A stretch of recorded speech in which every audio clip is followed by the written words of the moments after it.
warahmatullahi wabarakatuh.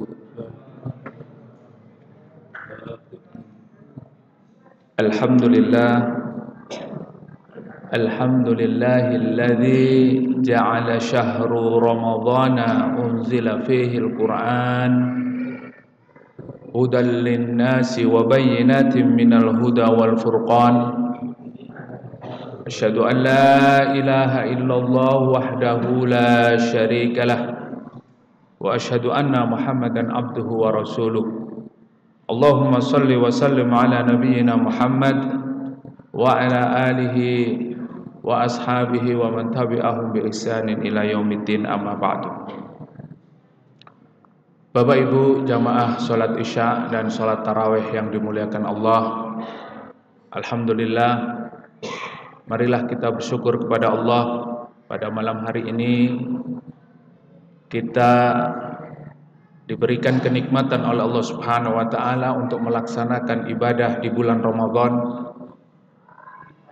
Tentunya malam ini kita melaksanakan Qiyamul Lail, Qiyamul Ramadan yang kita laksanakan setelah sholat Isya. Rasulullah sallallahu alaihi wasallam bersabda, "Man qama Ramadhana imanan wahtisaban ghufira lahu ma taqaddama min dambi." Barang siapa yang melaksanakan Qiyam Ramadan, salat di malam bulan Ramadan dengan mengharapkan pahala dari Allah, maka Allah Subhanahu wa taala akan mengampuni dosa-dosanya yang telah lalu. Semoga Qiyamul Ramadan kita pada malam hari ini diterima oleh Allah Subhanahu wa taala. Amin. Bapak Ibu yang dimuliakan oleh Allah, tidak terasa kita sudah separuh lebih di dalam melaksanakan puasa bulan Ramadan, dan juga kita berada di bulan Ramadan dan tidak terasa pula kita hampir meninggalkan Ramadan. Kita hampir masuk pada 10 terakhir bulan Ramadan. Oleh karena itu, pada sisa-sisa hari-hari di bulan Ramadan ini, tentu kita jangan sampai menyia-nyiakan waktu, di mana di bulan Ramadan ini semua amal yang kita kerjakan dan kita lakukan dilipat gandakan pahalanya oleh Allah Subhanahu wa taala. Oleh karena itu, ada 3 hal yang perlu kita pahami di dalam bulan Ramadan agar Ramadan kita menjadi sukses, agar Ramadan kita mencapai keberkahan, mendapat keberkahan dari Allah Subhanahu wa taala, dan kita bisa mencapai pahala yang berlimpah.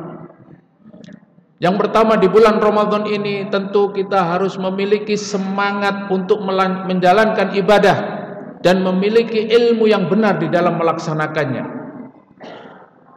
Di dalam menjalankan amal soleh, di dalam mengerjakan ibadah apapun, tentu kita harus memiliki ilmunya, sehingga ibadah kita diterima oleh Allah Subhanahu wa taala. Karena ibadah itu diterima oleh Allah hanya dengan 2 syarat. Yang pertama, ikhlas karena Allah. Yang kedua, kita mengikuti petunjuk Rasulullah sallallahu alaihi wasallam. Ketika ibadah kita kerjakan dengan hanya ikhlas, tetapi tidak menjalankan, tidak sesuai dengan petunjuk dari Rasulullah sallallahu alaihi wasallam, maka ibadah kita tidak diterima. Begitu pula kalau hanya menjalankan sunnah, ibadah kita semuanya sesuai dengan sunnah, ibadah kita sudah sempurna dengan sunnah-sunnah Rasulullah, tetapi tidak ikhlas, maka ibadah itu tidak diterima. Sampai memenuhi 2 syarat, yaitu ibadah kita kerjakan dengan ikhlas dan ittiba'ur Rasul, mengikuti petunjuk Rasulullah sallallahu alaihi wasallam. Tentu yang demikian ini kita harus belajar agar supaya amal ibadah kita bisa ikhlas karena Allah, dan agar ibadah kita sesuai dengan petunjuk Rasulullah, maka kita harus terus belajar dan belajar. Kita harus memiliki ilmunya. Alhamdulillah di bulan Ramadan ini tentu kita banyak mendengarkan tausiah, banyak mendengarkan materi-materi dari penceramah. Inilah saatnya kita terus mengupgrade, memperdalam ilmu din, karena ini adalah bekal kita untuk menuju ke akhirat, bekal kita menghadap Allah Subhanahu wa taala. Oleh karena itu Khalifah Umar bin Abdul Aziz, beliau menasihatkan kepada kita, al-ibadatu bi ghairi ilmin yufsidu kullu. Ibadah tanpa disertai dengan ilmu akan bisa merusak. Sehingga ibadah Ramadan kita pada bulan ini, pada tahun ini, diterima oleh Allah Subhanahu wa taala, tentu kita harus menjalankan dengan ilmu yang benar. Kita harus menjalankan dengan ikhlas dan sesuai dengan petunjuk Rasulullah sallallahu alaihi wasallam. Sebagaimana Bapak Ibu saksikan saat ini ada yang viral tarawih kilat atau apapun itu. Ini semuanya kalau kita merujuk kepada Islam, di dalam petunjuk Rasulullah sallallahu alaihi wasallam mengajarkan la salata illa bil Fatihah. Tidak dikatakan salat, tidak sah salatnya itu kecuali membaca Al-Fatihah. Al-Fatihah dibaca dengan sempurna. Tetapi kalau di dalam salat ada orang yang membaca Al-Fatihah kemudian hanya sepotong atau tidak sempurna, maka ini akan bisa menjadi sebab tidak diterimanya sholat kita di hadapan Allah. Oleh karena itu ini salah satu contoh kecil. Maka ibadah-ibadah yang lainnya tentu lebih banyak lagi yang kita kerjakan di bulan Ramadan.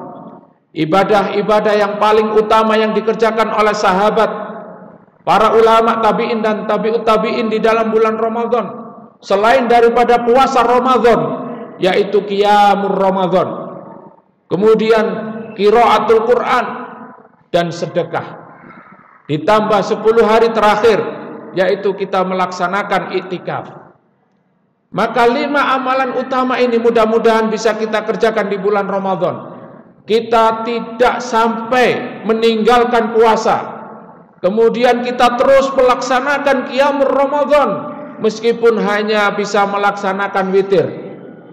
Kemudian kita terus berusaha untuk membaca Al-Quran. Iqra'ul Qur'ana fa innahu syafi'an li ashabihi yaumal qiyamah. Bacalah Al-Quran karena Al-Quran itu akan memberi syafaat kepada para pembacanya. Pada hari kiamat nanti Al-Quran bisa memberikan syafaat kepada kita. Maka di bulan Ramadan pahala membaca Al-Quran ini dilipat gandakan. Sebagaimana Imam Syafi'i rahimahullah, beliau bisa menghatamkan 1 hari 2 kali, sehingga dalam sebulan beliau bisa menghatamkan 60 kali. Minimal kita membaca Al-Quran khatam 3 hari sekali. Panjenengan Bapak Ibu sampun khatam berapa kali? Ini amalan yang utama Bapak Ibu di dalam bulan Ramadan, qiraatul Quran, yang kemudian dilanjutkan oleh para ulama, mereka memperbanyak sedekah di bulan Ramadan. Sedekah ini adalah amalan utama. Karena apa? Karena dengan sedekah inilah yang akan bisa menolong kelak ketika kita meninggal dunia. Kemudian kelak pada hari kiamat, sedekah kita inilah yang akan bisa menjadi syafaat. Sebagaimana Allah berfirman, ya ayyuhalladzina amanu anfiqu mimma razaqnakum min qabli ayyatiya yaumun la bai'un fihi wala khullatun wala syafa'ah. Hai orang-orang yang beriman, keluarkanlah sebagian dari hartamu sebelum nanti datang pada hari kiamat. Tidak ada lagi teman, tidak ada lagi kerabat, tidak ada lagi siapapun yang bisa menjadi syafaat penolong. Maka sedekah kita ini di bulan Ramadan dilipat gandakan pahalanya. Mari kita keluarkan sedekah. Dan sedekah yang paling utama di bulan Ramadan adalah memberi makan atau memberi makan orang yang sedang berbuka puasa. Bapak Ibu yang dimuliakan oleh Allah. Kemudian yang kedua adalah kita di bulan Ramadan ini dianjurkan untuk senantiasa minta ampun kepada Allah, beristighfar kepada Allah, selalu memohon ampun, bertobat kepada Allah Subhanahu wa taala. Di bulan Ramadan ini disebut juga dengan Syahrul Maghfirah, dengan bulan penuh ampunan. Oleh karena itu terus kita memohon ampun sejak kita melaksanakan sahur di pagi hari, kemudian di waktu subuh, kemudian di pagi hari, terus sampai kita beraktivitas di dalam sehari, terus kita beristighfar kepada Allah. Karena di bulan ampunan inilah Allah Subhanahu wa taala membuka surganya. Di bulan Ramadan ini futihat abwabul jannah, hanya di bulan Ramadan, hanya di bulan inilah Allah membuka surga dan menutup neraka. Oleh karena itu kita mohon ampun kepada Allah. Dan yang terakhir, perbanyaklah kita berdoa kepada Allah Subhanahu wa taala. Kita dianjurkan oleh Rasulullah sallallahu alaihi wasallam di bulan Ramadan untuk senantiasa berdoa. Allahumma inni as'aluka ridhaka wal jannah wa a'udzubika min sakhatika wan nar. Ya Allah, aku mohon kepadamu surga, aku memohon kepadamu ridhamu dan surga, dan aku berlindung kepadamu dari kemarahanmu, dari murkamu, dan dari api neraka. Dan yang paling ditekankan adalah doa di mana Rasulullah SAW bersabda, di bulan ini Allah Subhanahu wa taala membebaskan kaum muslimin dari api neraka. Sehingga di bulan inilah Rasulullah menganjurkan untuk berdoa, Allahumma a'tik riqabana minan nar. Ya Allah, bebaskanlah kami dari siksa api neraka. Wa a'tik riqaba abaina wa ummahatina minan nar. Dan bebaskanlah ayah dan ibu kami, orang tua kami dari siksa api neraka. Allahumma ajirna minan nar. Allahumma ajirna minan nar. Ya Allah, bebaskanlah kami dari siksa api neraka. Doa-doa inilah yang diajarkan Rasulullah ketika kita di bulan Ramadan, ketika kita menjelang berbuka puasa, kita berzikir dengan zikir ini, dengan doa-doa ini. Mudah-mudahan dengan kita berdoa sebagaimana yang diajarkan oleh Rasulullah sallallahu alaihi wasallam, Allah Subhanahu wa taala mengampuni dosa-dosa kita. Allah Subhanahu wa taala membebaskan kita, orang tua kita, saudara-saudara kita dari siksa api neraka. Dan mudah-mudahan di bulan Ramadan ini juga Allah Subhanahu wa taala mengampuni seluruh dosa-dosa kita dan Allah mewafatkan kita dalam keadaan husnul khatimah. Semoga apa yang kami sampaikan pada malam hari ini bermanfaat. Aqulu qouli hadza wa astaghfirullah li wa lakum wa lisairil muslimina min kulli dzamb fastaghfiruhu innahu wal ghafurur rahim. Wassalamu alaikum warahmatullahi wabarakatuh.